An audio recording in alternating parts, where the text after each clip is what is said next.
Good morning, Internet. Timestamps in the description if you want to skip the talking stage. So, spells, traps, monsters. Yu-Gi-Oh! Is a complicated game, but so is Parasite Eve II. And we talked about movement and cancelling and whatnot, and that will only get you so far. I mean, duh, you have to attack eventually, and you will probably ask me, why aren't we talking about guns first? These are your primary tools to actually deal damage in this game. Yes and no. I think spells in here are really potent. In my opinion, they're even doing a little bit too much. So it would actually do them injustice to put them on the third place. They should actually be talked about as soon as possible, because they are trivializing entire rooms in this game. And if I say rooms, I mean a certain constellation of enemies in a certain room, which would usually be a puzzle of some sort to figure out, hey, how am I going to solve this room? How am I going to kill these people, or even, navigate through it?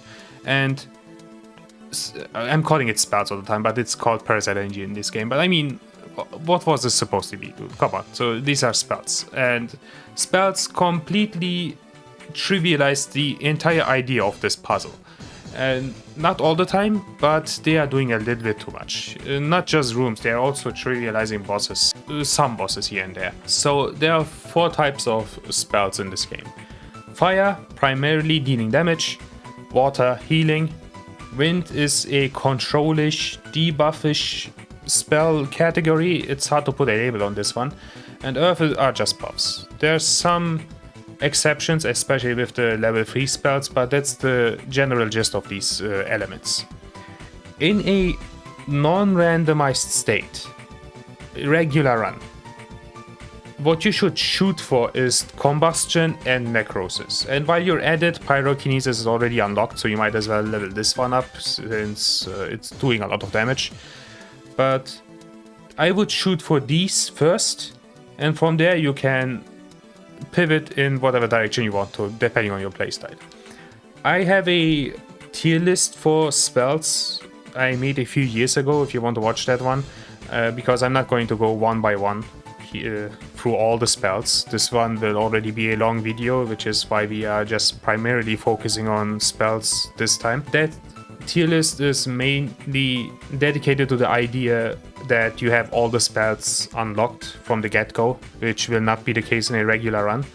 So depending on your EXP count and what you want to do and achieve and whatnot, you will prioritize other spells, but the tier list holds up pretty well, explaining what these spells do and how good they are. So if you want to, you can watch that one, but I think you will get thoroughly informed by just watching this one. Also, a quick recommendation: there is a YouTube channel called Droid Cradle, which showcases how to deal with certain rooms, especially on Nightmare, if I recall correctly, and he's primarily using spells. So if you want to know how potent these are and how to actually utilize them well, then I can actually recommend checking that YouTube channel out. You'll learn a lot by just watching that. Let's get this out of the way real quick, since we can talk about these in one swoop. Antibody and energy shot, respectively. Antibody making I am more resistant to damage, resilient to damage rather, and energy shot is strengthening your guns. And in my opinion, these are kind of whatever spells. I mean, if this is your playstyle, you can utilize them if you want to. The thing is though, antibody only really gives you more room for doing mistakes, and we learned that if you use your legs in the first episode, you can just avoid getting damage to begin with. And energy shot, given that your spells are actually pretty strong already and there are some strong weapons on their own right, I'm not sure if energy shot is really that important, given that you could completely clean rooms with the fire spells alone. And the third spell you unlock, we will get to that later, Energyballs, isn't also really that versatile and interesting, more gimmicky, on the gimmicky side. So I wouldn't shoot for these two, but it's up to you. If you want to listen to my recommendation, I would say you can ignore these for now and shoot for the others. But know that these are options on the table. So let me demonstrate myself in a regular run why these are so potent. So this is a room full of these scorpions.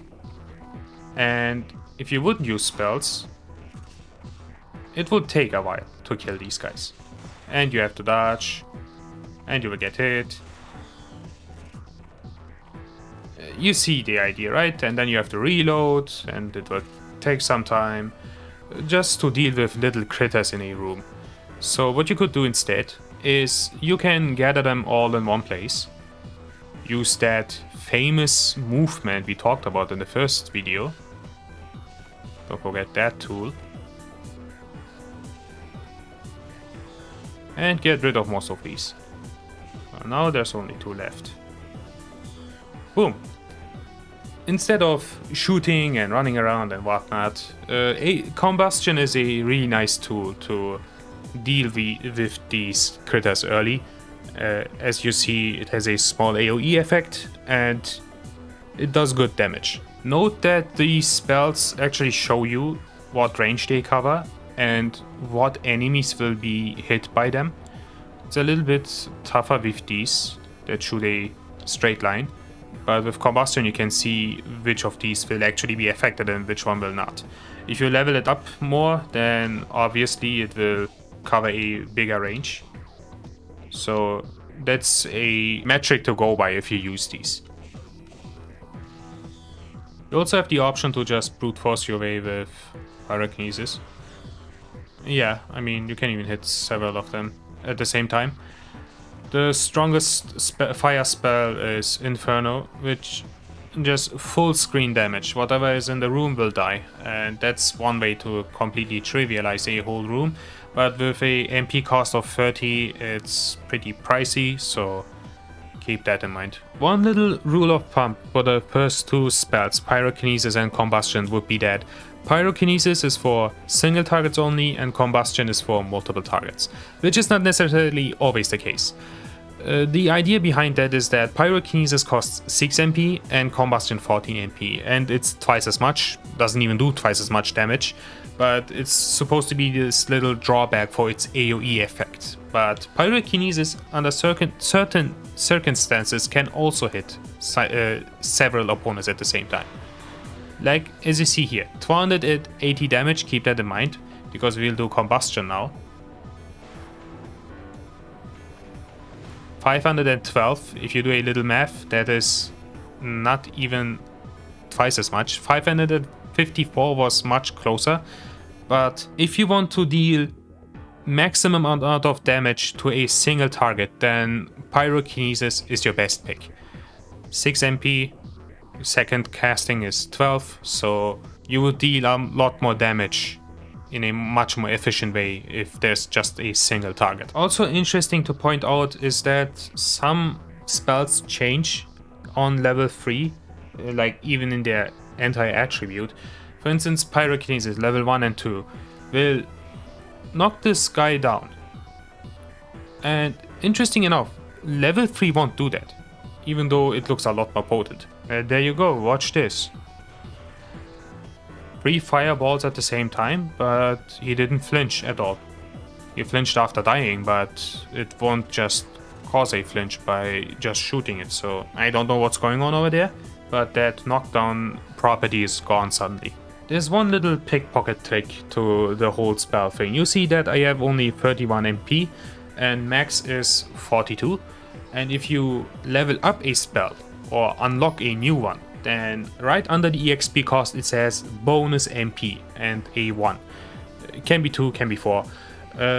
It will up your max MP count, and if you do that and you don't have a full MP bar, it will actually fill it up entirely. So what you could do is, if you run low on MP, you know, be a little bit more conservative with your EXP and level up your spells when you actually need some more MP and don't have these MP boosts readily available which will restore MP. So let's see, 31 MP, 42 is max. We will unlock Metabolism, full bar 43. So that's one little trick to make sure you don't run out of MP. The only spell you can use outside of the battle is Healing, which will heal obviously.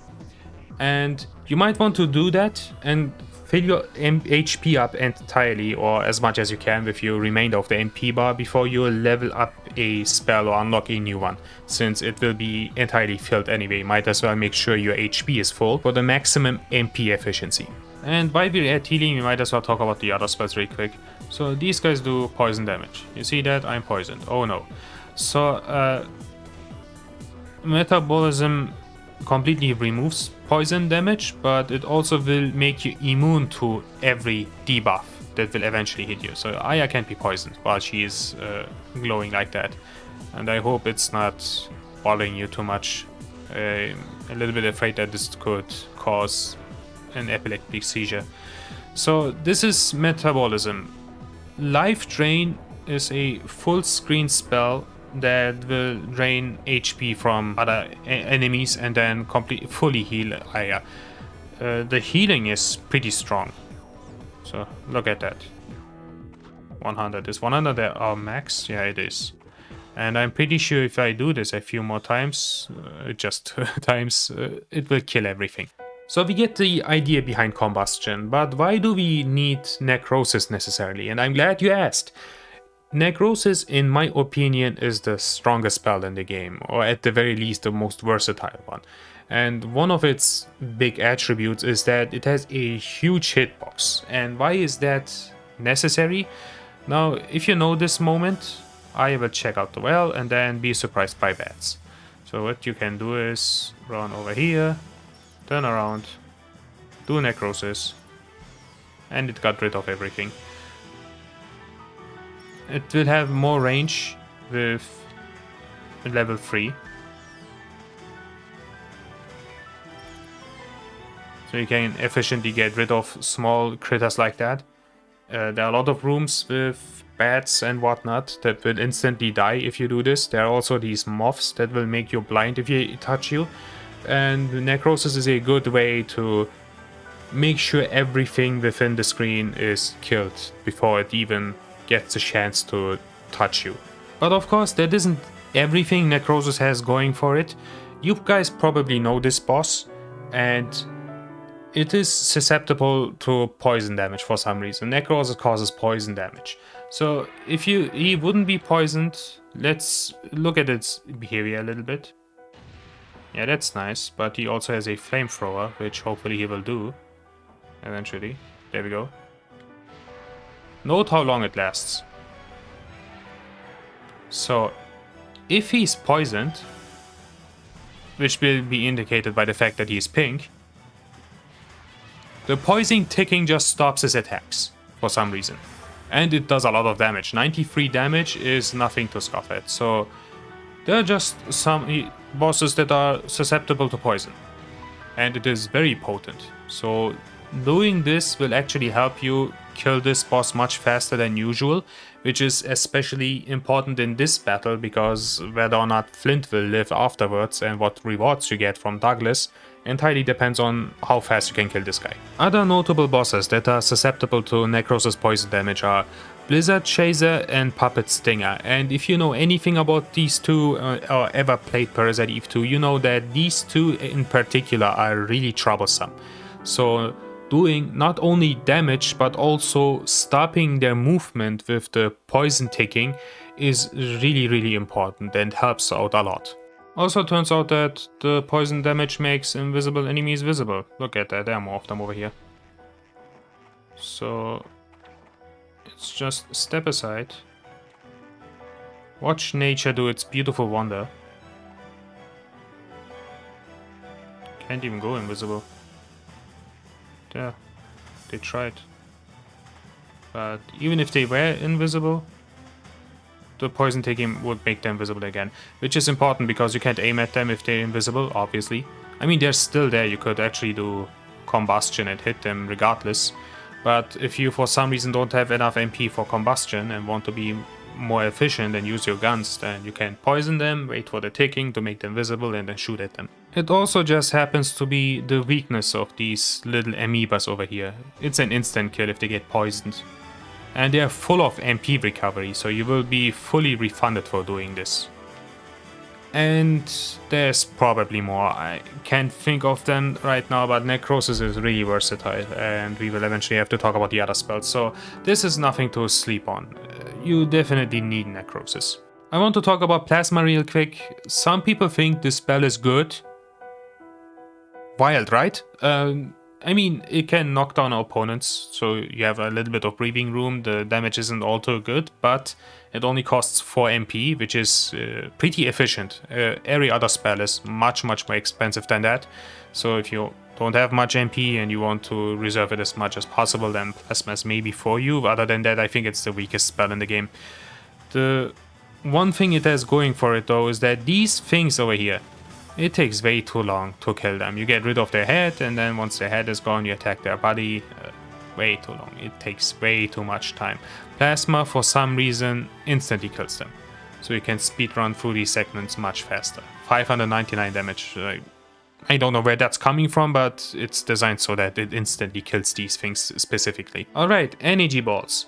Hard to put these guys in a category. It's in Earth. They're supposed to be this orbiting defense balls for Aya, so that's the reason why they're on Earth.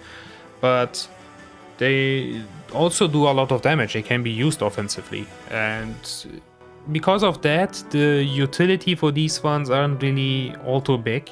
I mean, fire deals a lot of damage on its own, so why use this one? There's a really niche instance where you can actually use this spell, and I will demonstrate it right now. You might have a really big problem with this guy specifically being invincible and whatnot, and keep in mind I will make a dedicated video for all the golems in the future. But for now, let's cast Energyball. And all this visible, invisible minigame bullshit is completely trivialized. You don't have to deal with this guy. That's one use case I can think of. Other than that, energy balls are just a fun little gimmick. But if you can name something more interesting, you can tell me that in the comments. But this is one instance I would highly praise them for. Other than that, they are pretty gimmicky. It's nothing you should necessarily shoot for. And with that, we talked about all of the spells. I didn't necessarily plan on that one because that would have been a really long endeavor, but it was supposed to be a long video anyway, which is why this is the only talking point we have for now in this episode. The only one I didn't talk about yet is Apobiosis, and that one is just area of effect, completely stunning everything. I actually couldn't find a room to utilize this one in because everything just died. But know that there is one boss in particular towards the end who was absolutely susceptible to this. I explained this in my tier list already. He opens up his chest, you use this one, and then you shoot at it, and woo, look at that, completely trivialized that boss entirely. Other than that, all of this is subject to experimentation. That's the fun thing about Parasite Eve II. You can discover so many interactions with enemies and whatnot through how weapons work and how these spells work on them. And I named a few use cases, but there are probably much more to discover. And this is supposed to be just a little guideline for how to use these spells and when to use these spells. So the world is your oyster. Figure out how these work in this game, what you can do with them, and how it will complement your playstyle. And with that, thanks for watching or whatever, and we will talk about guns in episode 3, unless there's something else that comes up, but I don't think so. You guys have a good one.